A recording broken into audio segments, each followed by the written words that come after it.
Yeah. Hindi lang ito laro, hindi lang bola. Pilipinas! Tayo to! Yeah.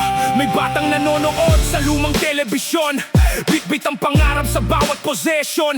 Lumang sapatos ang baon sa ensayo, pero pangarap niya'y umabot sa entablado. Habang ang iba'y tulog pa sa madaling araw, may mga pusong sa court pa lang ang tanaw. Hindi para sa pangalan o sa limelight, kundi para sa bandilang sabay nating tinaas. May pawis na hindi nakita ng kamera, may sugat na tinakpan bago sumalang sa gera. Kapag tumunog ang buzzer at nagsimula ang laban, kasama ang milyong Pilipino sa bawat takbang.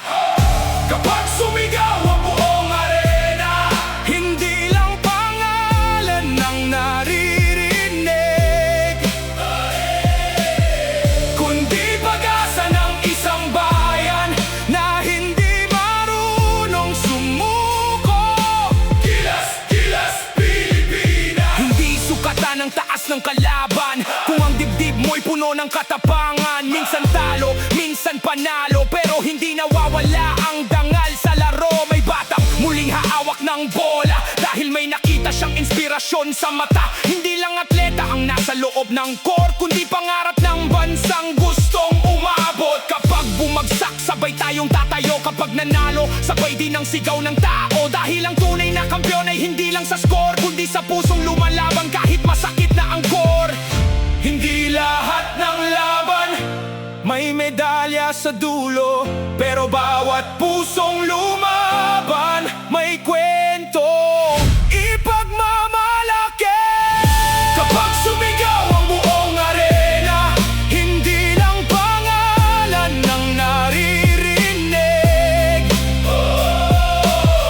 kundi pag-asa ng isang bayan na hindi marunong sumuko. Gilas, gilas, Pilipinas!